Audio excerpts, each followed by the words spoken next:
Pablo, una cosa. Dime, dime. El, la norma F es H por A o al revés. No, no, es H por A. Es decir, aquí tienes que intercambiarlo. Vale. Es la traza de A super H por A. Bien. Entonces, lo que estaba comentando. Bueno, y otra observación. Acordaros de firmar en la hoja de asistencia, ¿eh? Que es, esto es G7 en H5.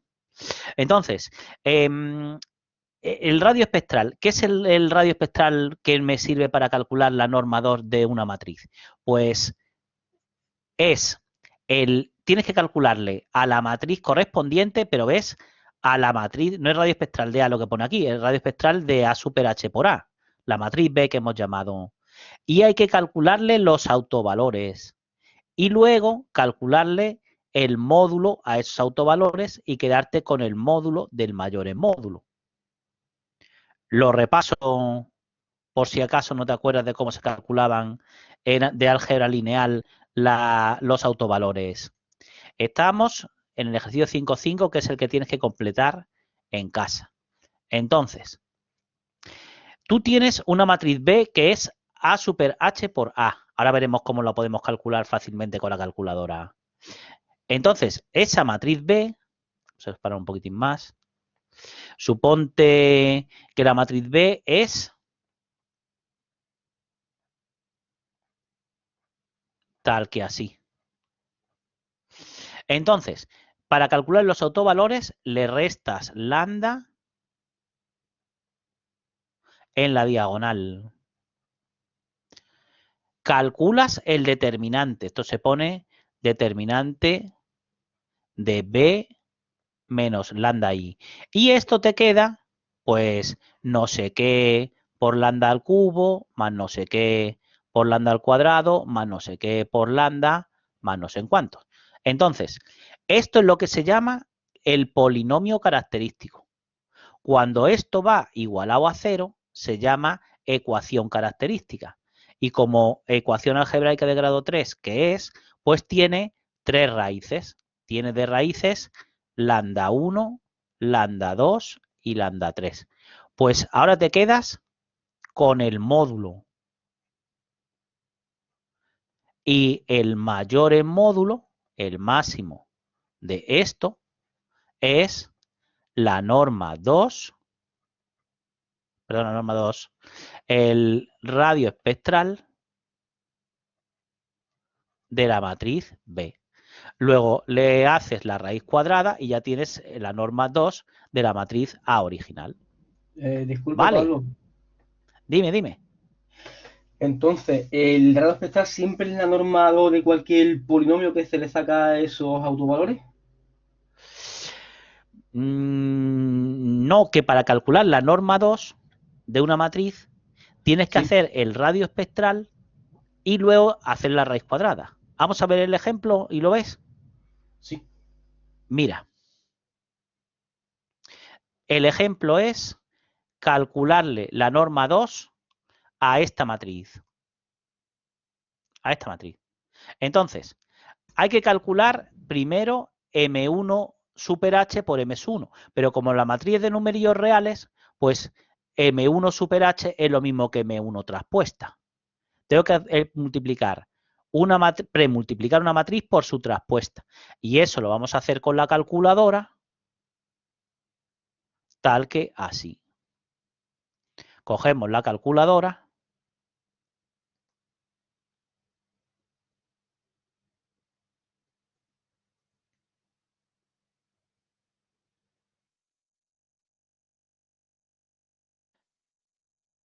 y le das a mode 6, matriz. Luego le das al 1, matriz A, Mode 6. luego al 1, matriz A, y luego al 1 otra vez, 3 por 3. Entonces, esta te queda, metes la matriz A, 2, 0, 3, 1, 1, 2, 1, 0, 2. Y ahora, ojo, ahora le das a AC y con Shift Matrix seleccionas la traspuesta, el 8, Shift Matrix, matriz A, y por Shift Matrix, matriz A. ¿Ves? Que puedes poner traspuesta de matriz A por matriz A. Y te queda esta matriz, que es lo que hemos llamado matriz B. Le das a Shift Store, B, ya tenemos la matriz B. A esta es a la que le restarías lambda en la diagonal y calcularías el determinante correspondiente para obtener este de aquí. Y ahora tengo que calcularle las raíces a esto. Pues eso se hace en mode EQN, el 5, y seleccionas el 4. Y le dices menos 1, 24, menos 84 y el 1. Fíjate, lambda 1, si lo digo con 5 dígitos, es 19.749. En este modelo de calculadora sale primero esta raíz. El lambda 2 sería 42388, si también digo 5 dígitos. Y el lambda sub 3 es 0.01194 6. 1194 6. ¿Lo ves o no? Lo que pasa es que este modelo que yo tengo es el, te lo voy a decir, el FP, el 991 FP. Y es que sale totalmente también distinto a esta calculadora virtual y después pues... ¿qué va? Bueno, pero con esta sí lo has seguido, ¿no?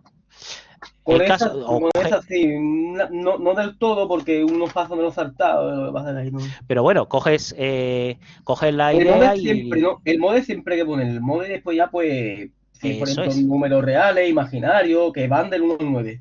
Eso sí lo pillamos. Y otra cosa, una vez que calcules las raíces, tienes que quedarte con el módulo, ¿eh?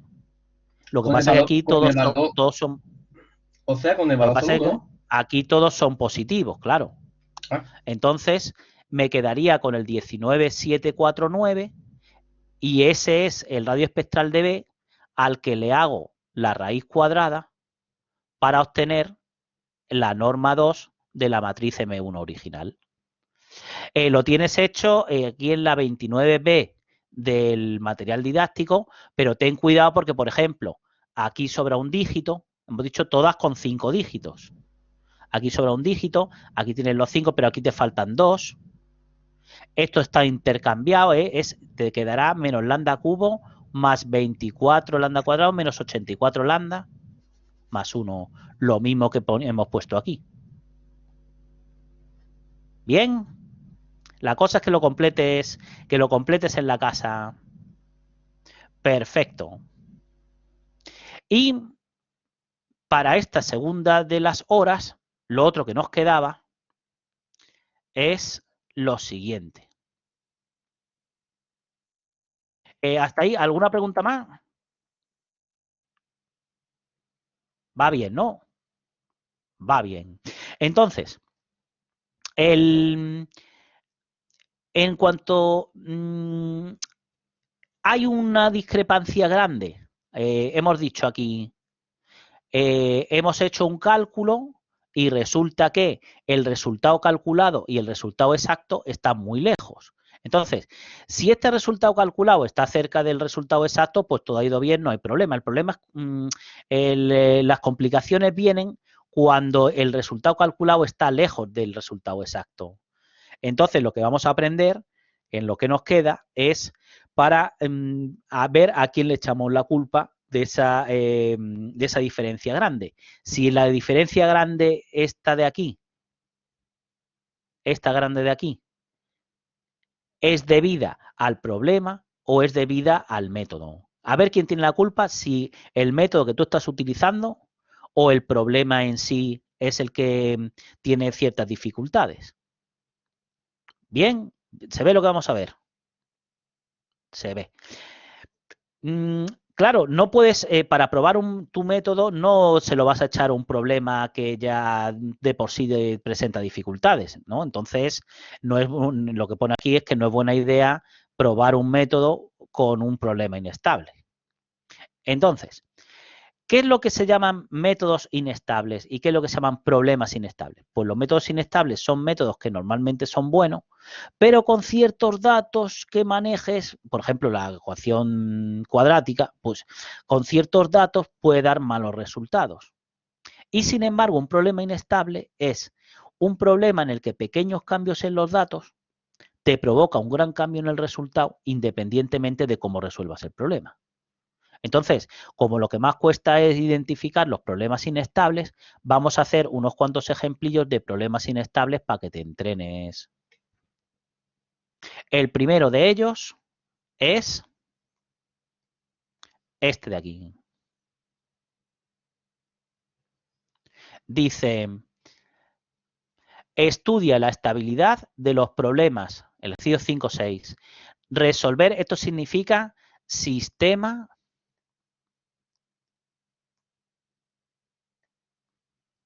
Ahí. Esto significa sistema de ecuaciones lineales.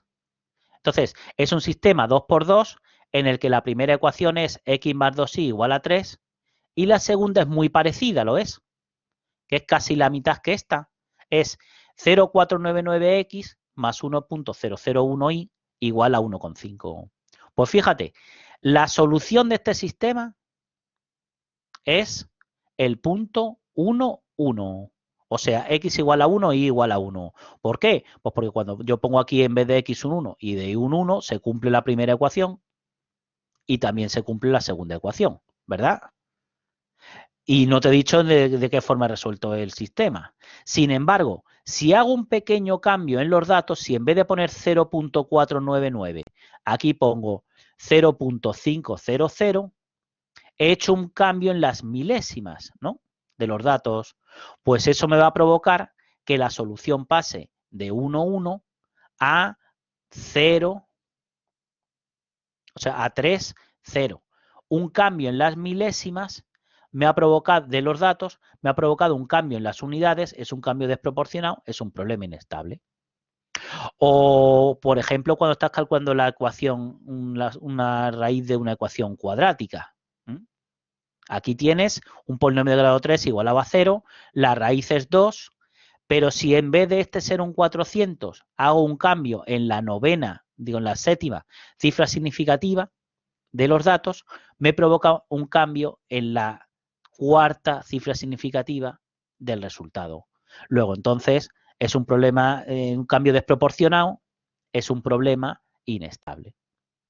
O, por ejemplo, cuando te duchas, no tocas a veces un poquitín el grifo y de forma desproporcionada sale un viaje de agua fría, pues a veces ducharse es un problema inestable. O una simple diferencia, ¿ves? Aquí tienes la diferencia de dos magnitudes muy similares, una sustracción cancelativa que se llama. Pues la diferencia entre estos dos es 1, pero si hago un cambio en la novena cifra significativa de los datos, ahora el resultado ha cambiado en la segunda cifra significativa. Un cambio en la novena provoca un cambio en la segunda, es un cambio desproporcionado, es un problema inestable. ¿Vale? Que cuando haya una diferencia muy brusca, cuando un cambio muy pequeño provoca un cambio desproporcionado en el resultado, es cuando es un problema inestable. Ahora después veremos una magnitud que nos sirva para medir la inestabilidad del problema. Entonces, entendido el concepto, vamos a ver en qué modalidades se nos presentan los métodos inestables. Hay básicamente dos. O te crece mucho el error, un crecimiento exponencial del error, y entonces te indica que el método es inestable. O al hacer un análisis regresivo te das cuenta de que hay un método inestable. Entonces, vamos a ver el primero de ellos, también con la calculadora. Y vamos a hacer, para ilustrarlo, el ejercicio. Bueno, por cierto, en el ejercicio 5.6a lo que pasa es lo siguiente.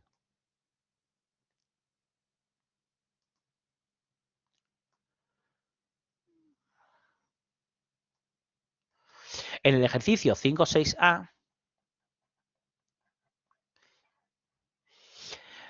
no es lo mismo hacer el corte, un sistema de ecuaciones lineales 2×2 es el punto de corte de dos rectas, interpretado geométricamente. Entonces, no es lo mismo encontrar el punto de corte de dos rectas que son casi ortogonales o perpendiculares, que encontrar el punto de corte de dos rectas muy similares, que es lo que me basaba en el ejercicio ese, porque en cuanto mueva un poquitín una de ellas, ¿ves? El punto de corte se mueve desproporcionadamente. Y en este que íbamos a hacer, en el ejercicio, hemos dicho 5, 7, lo vamos a hacer con la calculadora, pero también dice que lo hagas con el MATLAB, ¿eh? Y con el Octave, el subprograma 5.1. Dice que hagas esta recurrencia, que calcules el término 30 de u sub 0 igual a 1/3 y u más 1, 4 por u sub k menos 1. Entonces, para hacerlo con el Octave o con el MATLAB, pones u, cuando lo instales, que hay que instalarlo ya, u 1/3 y pones for k de 1 hasta 30, u igual a 4 por u menos 1 en. Y luego le das a la u y al enter. Entonces, ¿cuánto valen los términos de estos de la sucesión? Pues el primero es 1/3, el segundo sería 4/3 menos 1, pues sería 4/3 menos 3/3, 1/3 también, ¿no? ¿Lo ves? Que todos los términos son 1/3. Pues coge tu calculadora, le das a mode computación para salirte del modo EQN y ahora le vamos a fijar Shift Setup Line IO, el 2. Para que vayas viendo las aproximaciones, digo, le voy a asignar a la X el 1/3 y ahora voy a hacer 30 veces 4x menos 1 y se lo asigno a la variable X. Este sería el X sub 1 o el U sub 1, que vale 1/3, ¿sí? El U sub 2, el U sub 3, el U sub 4, el U sub 5, el U sub 6, 8, 9. Mira, ya empieza a cambiarlo, ¿ves? ¿Te das cuenta? Y llega un momento en el que ya los errores se comportan de forma bastante salvaje. Menos 0,6, menos 340, menos 15 casi, menos 60, menos 240. Este es el U sub 30. Menos 960. ¿Ves que había un crecimiento brutal del error? Pues es un síntoma de que es un método inestable. Con las recurrencias, de hecho, hay que gastar mucho cuidado. Vale. Y lo que pone ahí del análisis regresivo, lo vamos a ilustrar para que lo entiendas perfectísimamente con este ejemplo. Dice,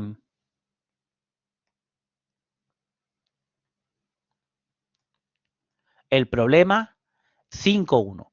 Dice, estudia la estabilidad del método usual para resolver la ecuación cuadrática ax² más bx más c igual a 0, pero cuando usas aritmética de 5 dígitos y truncamiento y usas esos valores de a, b y c. Entonces, pregunto, cuando tú tienes un polinomio de grado 2 igual a 0, una ecuación cuadrática, ¿sabes calcular las raíces? Sí, ¿no? Con menos b, más menos, la raíz cuadrada, b cuadrado, con la fórmula habitual. Teniendo el polinomio, sabes calcular las raíces. Y al revés, me refiero, si yo te digo, dime un polinomio cuyas raíces sean 3 y 4, pues también sabes, porque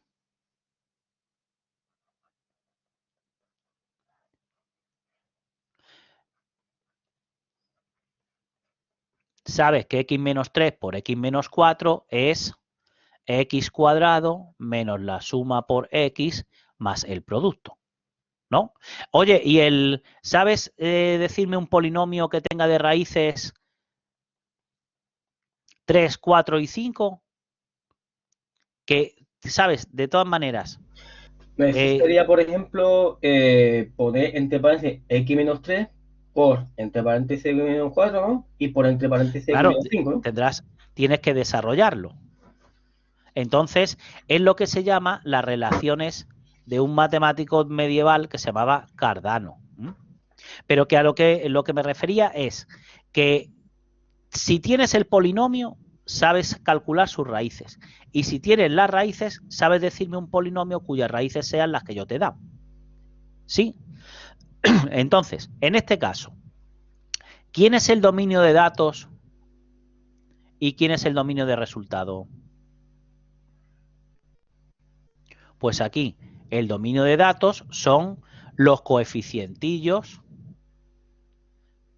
A, B y C del polinomio correspondiente, que estás calculando las raíces. Y los resultados es las raíces x1, x2. Entonces, para el polinomio cuyos coeficientes son A, B y C, la solución exacta, las raíces exactas, son estas de aquí. Pero tú las que vas a calcular son x1 asterisco, x2 asterisco. Estas de aquí. Esta es la solución calculada. Y luego lo que voy a hacer es calcular de otra manera diferente x1 asterisco asterisco, vamos a llamarle, y x2 asterisco asterisco. Entonces, la cosa es, ¿cómo puedo saber cuál de los dos métodos es mejor? Si esta solución, de hecho, no la conozco. Pues muy fácil. Lo que se hace es miro a ver cuál es el polinomio de coeficientes A gorro, B gorro y C gorro, cuyas raíces exactas serían estas.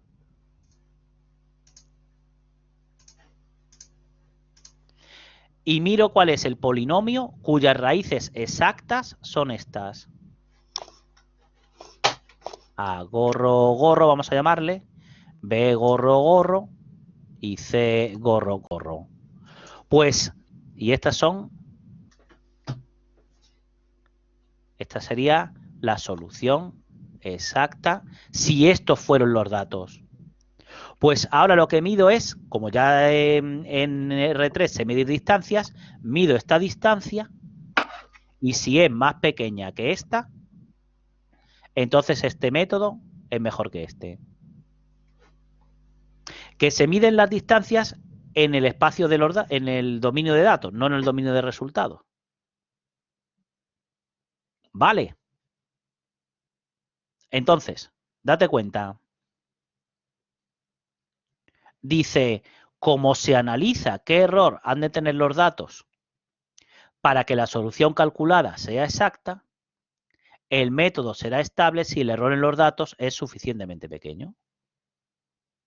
Y ahí lo tienes desarrollado, lo miras con detenimiento, con más detenimiento en casa despacio, en la 30A abajo, es, primero calculo el x1 asterisco y el x2 asterisco.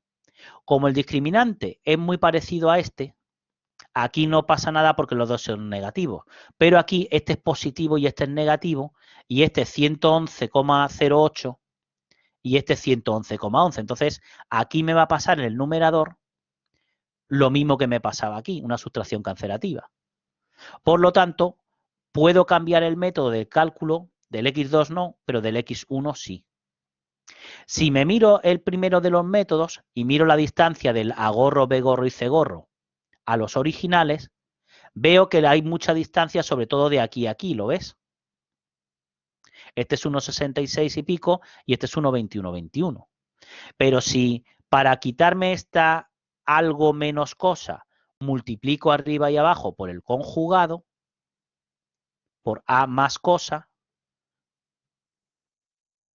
lo que tienes en la 30b, paso, multiplico arriba y abajo por algo más cosa, simplifica, y ves, esto es lo que he llamado en el esquema el x1 asterisco asterisco.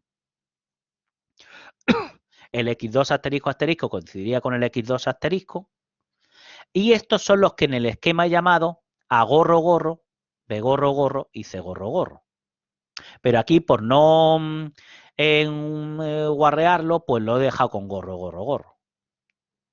¿Vale? Pero ves, este era 1, este era 111,11 y este era 1,21,21, con lo cual esta está mucho más cerca que la otra. Bien. ¿Entendido entonces este también? Entendido.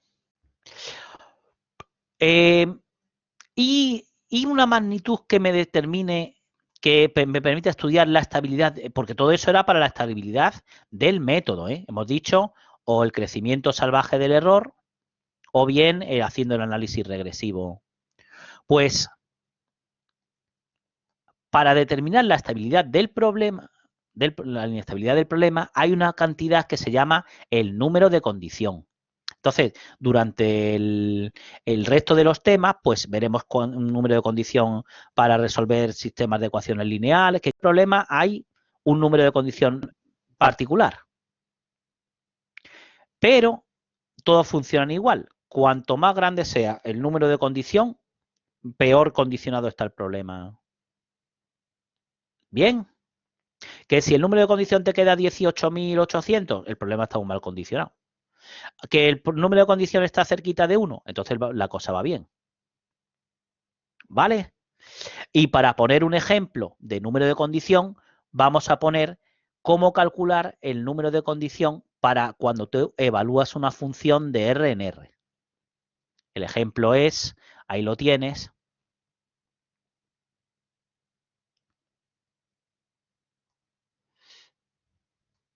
Dice, deduce los números de condición para el problema de evaluar una función.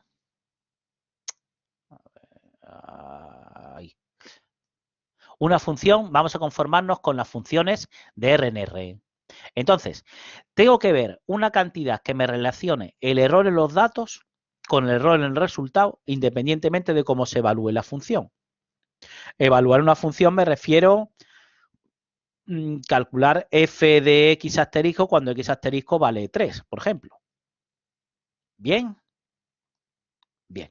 Entonces, la cuestión 5.4, vamos a desarrollarla tal que aquí.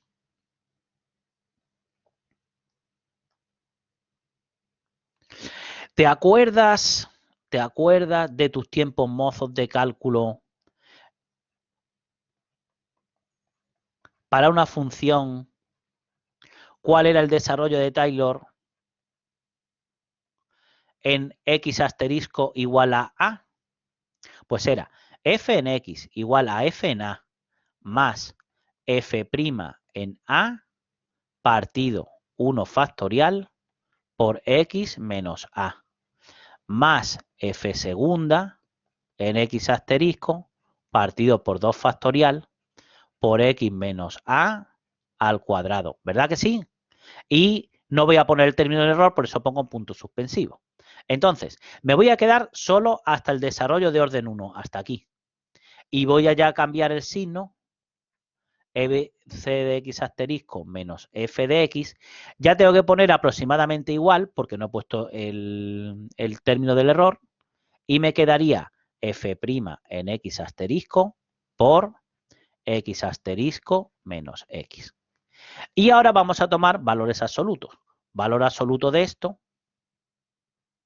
aproximadamente valor absoluto del producto, y el valor absoluto del producto es el producto de los valores absolutos, ¿verdad que sí?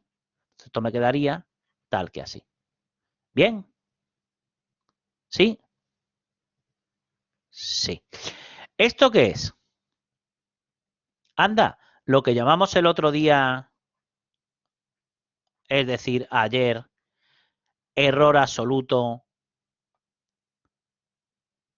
de X asterisco, ¿verdad que sí? Este era el valor, este es el error, los datos aquí es el X asterisco en el que evalúo la función. Este es el error en los datos. Este es el error en el resultado. El error absoluto en f de X asterisco. Y esta magnitud, como relaciona el error en los datos con el error en el resultado, independientemente de cómo hayamos evaluado la función f, le llamamos número de condición absoluto. ¿Y qué pasa si trabajas con el error relativo? Pues que tenemos que dividir por f de X asterisco en los dos lados.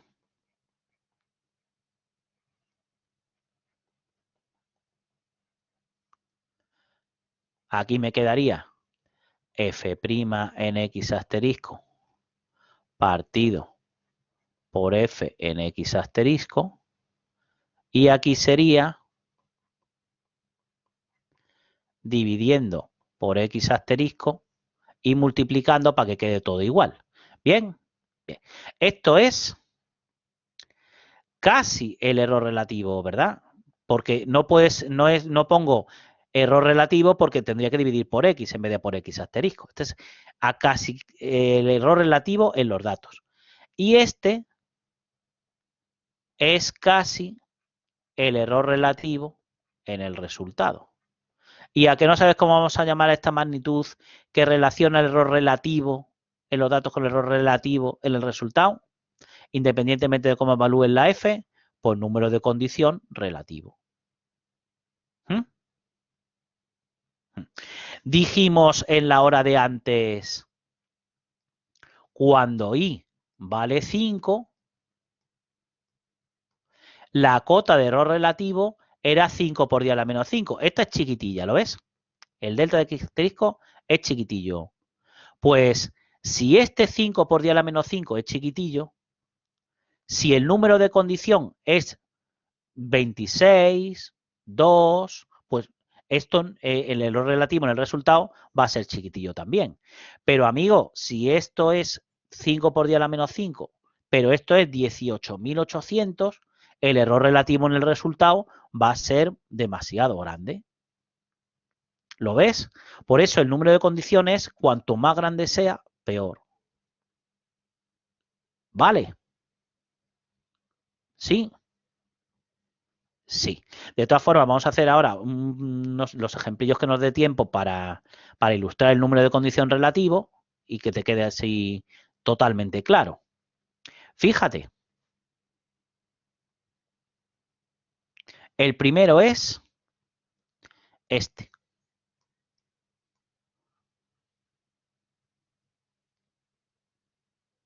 El problema 5.2 dice, analiza la estabilidad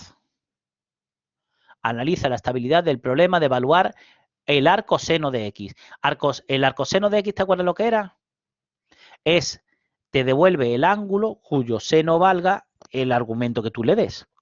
El X correspondiente, el arcoseno, ángulo cuyo seno vale tanto. Entonces, el dominio de definición de la f de X es entre menos 1 y 1. ¿Sí o no? Pablo, ¿tiene valor? ¿Perdón? ¿Arcoseno de X tiene valor? Lo que te devuelve es el ángulo, o sea, f de 0,5, te devuelve el ángulo cuyo seno vale 0,5. ¿No? Entonces, que el dominio de definición del arcoseno no es que no hay ningún ángulo cuyo seno valga 3, ¿no? Que tiene que ser, el X tiene que estar entre menos 1 y 1. ¿Sí? Sí. Y voy a ver qué pasa cerquilla de los extremos, cerca de menos 1, cerca de 1, cerca de los extremos del intervalo, y voy a ver lo que pasa cerca del centro del intervalo, cerca de 0. ¿Vale? Vale. Y se hace de la manera siguiente. Pues voy a calcular el número de condición relativo para el arcoseno y voy a ver qué pasa en esos puntos. Y el número de condición relativo requiere que calcules x por f' partido por f. Y te tienes que acordar cuál es la derivada del arcoseno. Acuérdate de coger tu tablilla de derivadas y de primitiva, a ver si no te vas a acordar cuál es la derivada del arcoseno. Yo me acuerdo porque es 1 partido por la raíz de 1 menos x cuadrado, pero porque siempre hago este ejercicio. ¿Vale? Entonces, f' es 1 partido por la raíz. Luego, entonces, el número de condición relativo es este, en la transparencia 30b. Cuando x se acerca a 1 en este caso por la izquierda, el arcoseno se acerca a pi medios, ¿sí? Sí. Luego, entonces, esto de aquí sería pi, el pi se queda abajo, el 2 pasa arriba, y tengo que hacer este complicado límite. Fíjate, ojalá en los exámenes de cálculo te pusieran este límite, ¿no? Cuando x tiende a 1, lo de arriba tiende a 2. Lo de abajo tiende a 0. Si lo de arriba tiende a 2, lo de abajo tiende a 0, esto tiende a infinito, ¿ves? El número de condición relativo es muy grande, tanto cerca del 1 como cerca del menos 1. Y por tanto el problema es inestable. Ahora, ¿qué pasa cerca del 0? Pues voy a hacer el límite cuando el x tiende a 0 de 1 partido por la raíz y de x partido por el arcoseno de x. Este límite cuando x tiende a 0, ¿cuánto vale? Lo de arriba tiende a... Venga, a 1. Lo de abajo a 1 también. Si lo de arriba tiende a 1, lo de abajo tiende a 1, este límite vale 1. Y este, lo de arriba tiende a 0 y el arcoseno a 0. Cuando había una indeterminación de la forma 0 partido por 0, ¿qué había que hacer? Derivar, por ejemplo. Venga, valiente, eso es. Que era L'Hopital. ¿Qué quiere decir? Derivas arriba. La derivada de x, que es 1. Derivas abajo. Y si esto tiene límite, entonces lo de antes tenía límite y coinciden, ¿no? Hombre. Pues como la raíz cuadrada está ahí abajo, pasaría al numerador y me quedaría, cuando x tiende a 0, esto tiende a 1, por lo tanto, el número de condición cerquilla del 0 es 1, es un problema perfectamente condicionado por el centro, pero no por los extremos. Bien, sí. Y para que puedas hacer el problema 5.4 y el problema 5.3 que tienes de deberes para casa, este y este, vamos a hacer lo que nos dé tiempo del problema 5.3 y así lo tienes adelantado. Fíjate, dice, en cierto reino, Hacienda devuelve 10 elevado a 5 euros multiplicado por lo que se obtenga evaluando esto o evaluando esto en la altura expresada con 5 dígitos significativos. La altura expresada con 5 dígitos significativos tiene este error relativo, ¿eh? Por eso lo he puesto ahí antes cuando hemos pasado por ahí. Entonces, lo que tengo que hacer es evaluar esto y esto en la altura de la persona declarante. Y la persona declarante mide cerca de 1,70 y tanto, mide cerca de raíz de 3. ¿Bien? ¿Se ve lo que vamos a hacer? Entonces, lo primero que tienes que ver es que esto evaluado en raíz de 3 y esto evaluado en raíz de 3 coincide. O dicho de otra forma, que 97 menos 56 raíz de 3, vamos a ponerlo aquí, en el problema.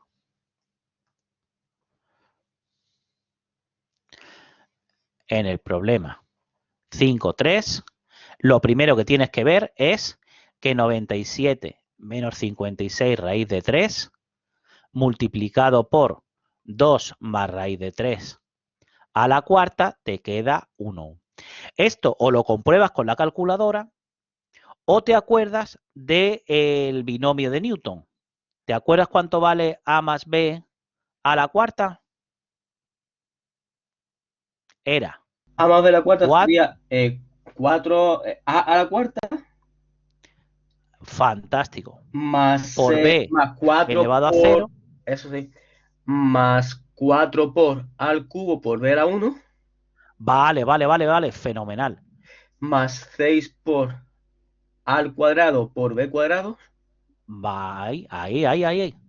4 más sobre 3, ¿no?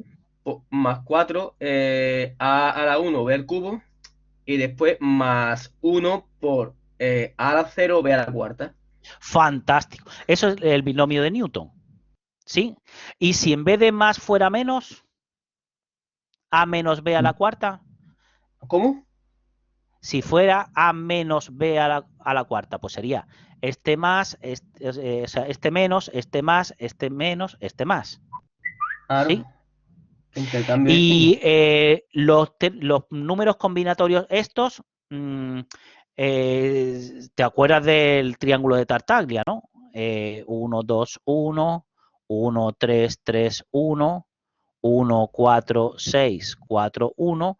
Este es 1, este es 4, este es 6, este es 4 y este es 1. ¿Mm? Y para hacer trinomio, Pues, ¿cómo sería? ¿el cómo? El trinomio, porque eso es un binomio, ¿no? Y para el trinomio, Lo puedes agrupar en dos y desarrollar. O sea, A más B más C. Haces A más B, donde pone A, pones A más B, ¿no? es para hacerlo Entonces, directamente lo que en un te... triángulo, me refiero yo, Pablo. Bueno, también. Pero que lo que me refería es, em, si tú evalúas el personal del banco, ¿qué crees que va a coger? ¿97 menos 56 raíz de 3? ¿O va a hacer 1 partido por 2 más raíz de 3 a la cuarta? ¿Qué va a coger? ¿Esta o esta?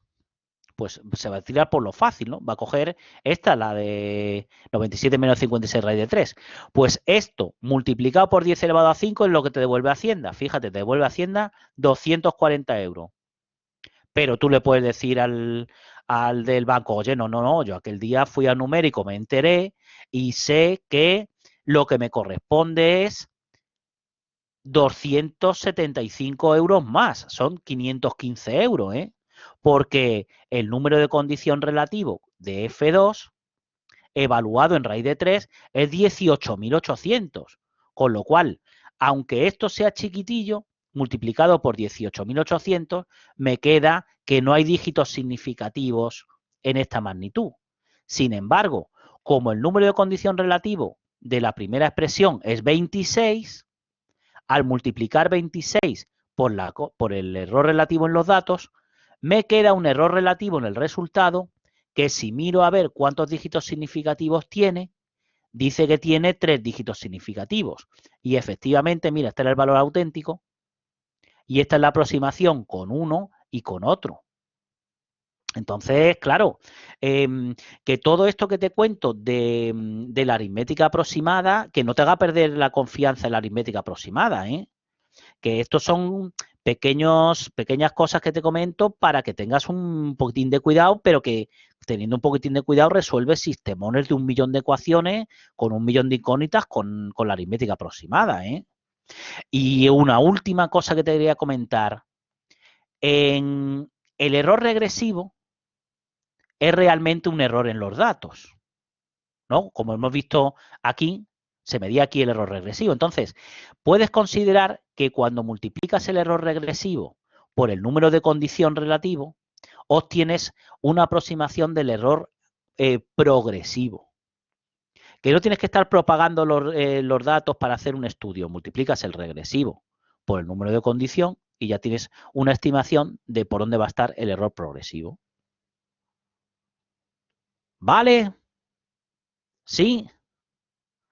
Y a ver, ¿qué hora tenemos? Y 35. Y 35. Bueno, acabamos un poquito. Bueno, ¿alguna duda? ¿Algo que te inquiete? El uso de la Es que calculadora, Pablo. Esto el es, uso de la calculadora, luego, esto es. Si hay, yo por te ejemplo, si recomiendo. hay tutoriales por ahí que me puedas aconsejar para ir viendo. No, simplemente según me vayas viendo hacer los cálculos, yo cogería el mismo emulador que en el foro de software hemos dejado un enlace para que te instales el emulador este, ¿eh? Entonces yo intentaría hacer los cálculos tal como lo hacemos con este. Y como todos los días va a haber calculadora, entonces yo creo que va a haber calculadora tanto en numérico como en estadística, ella lo verá. Entonces, con que tú me vayas viendo calcular y lo seas capaz de seguir, fenomenal. Si luego son 4 botones, ¿eh? Ya lo verás. ¿Más cosas? ¿Alguna pregunta más? Profesor, Dime, dime. yo tengo un problema y es que los martes se me solapan las clases con otra asignatura. Y he visto que El las clases, martes. sí, solo los martes. ¿Y por qué no te vienes? A ver.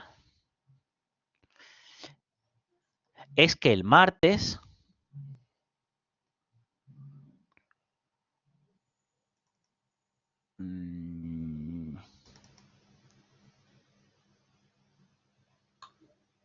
Pablo, por cierto, a la hora de chequear la asistencia, ¿cuál debo de darle hoy?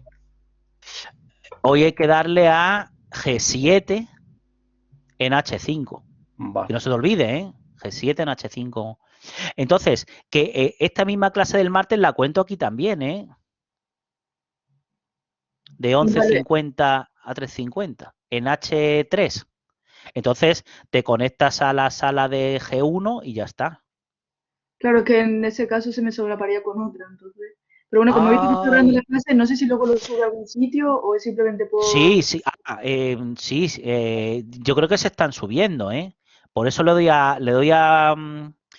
a grabar porque me habían dicho que, mira, aquí, es que ahora está en, cuando le das aquí, Ujú.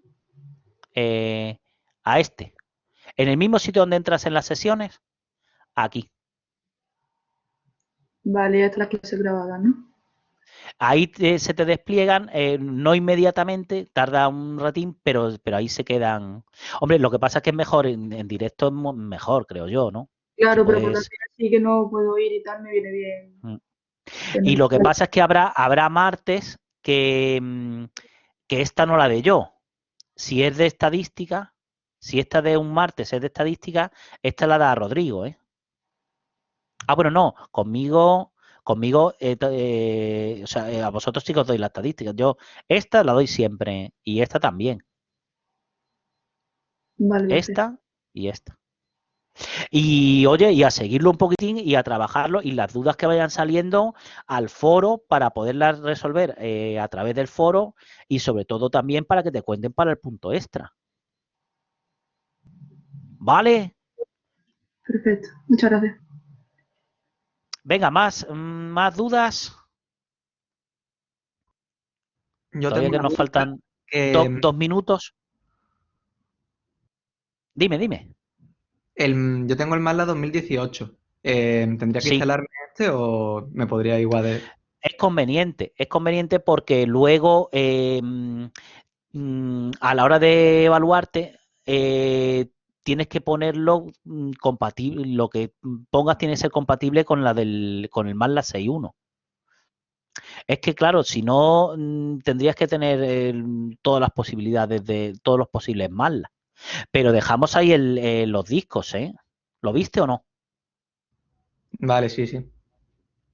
Entonces que mejor me lo descarguen. Y sí, yo creo que sí. Y sobre todo, échale un ojo también al Octave, que es gratis, ¿eh? El Octave yo creo que también Vale, te va a gustar, ¿eh? vale. El Octave es el lenguaje MATLAB, lo que pasa que el entorno no es de pago. Pero el lenguaje, que es lo que aprendes, ya verás como sí. El lenguaje del Octave, o sea, la sintaxis del Octave, es más parecida a la del 2018 que dices tú, que a la del 6.1. Y como Octave sí que puedes elegir, Claro, pero luego para hacer el examen sería con el Mazda 6.1, ¿no? con el MATLAB 6.1 o con el Octave o con el último de los octaves. Vale. Si tú Se dices, parece, me se quiero parece- examinar con el Octave, vale, se parece más al Mazda 2018, ¿no? sí, ya lo verás. Vale. Gracias. Venga, más cosillas. Oye, sobre todo, hay que hacerse también con que la calculadora es tu amiga, ¿eh? La calculadora hay que manejarla, ¿eh? Pablo, yo te he escrito Dime. por el foro porque he tenido problemillas utilizando los discos que has puesto para el MATLAB. Ajá. Me pide una licencia y he encontrado una licencia online y tal, pero al Esa se la ponerla me puedes dice poner. que sí, pero me dice que no hay productos para instalar. Entonces he mirado la ISO dentro y Mm. uno de los discos son solo 200 megas y el otro son 600. Y normalmente las Claro, porque está la instalaciones que he tenido yo, documentación. ajá, Porque está la documentación. Mm. Pero con el disco pues, 1 te vale, ¿eh? pues es que lo estoy intentando instalar y no hay manera de pasar del error ese. Pero no pone nada de máquina Java, no es de máquina Java ni nada, ¿no? No, Tú me buscas pone no la. hay productos para instalar y que mire en la carpeta dentro de la ISO. Pero dentro de la ISO le has dado a setup, ¿no? Sí, le he dado a setup, me pedía el código este PLP, encontré uno por internet y tal, Sí. pero al ponerlo continúa la instalación y me salta el error y me dice no se puede instalar no hay ningún producto para instalar. No, pues eso es más raro, ¿eh? Prueba con otro. Le puedes poner también una PLP del 6.5, ¿eh? No tiene por qué ser del 6.1, del 6.1, del 6.0, del 6.5. Le puedes poner la propia oficial de la UMA. Y no obstante, instálate también los tabs, a ver. Pero vamos, que el 6.1 te lo puedes instalar seguro, ¿eh? Sí, yo me lo he instalado, ya lo has visto, ¿no? Vale, pues tendré que probar Ahí. con otro código PLP. ¿Dónde puedo encontrar el de la UMA? En UMA me parece que era. Es que la verdad es que no lo he mirado. Vale, vale. Muy bien, venga, más cosillas.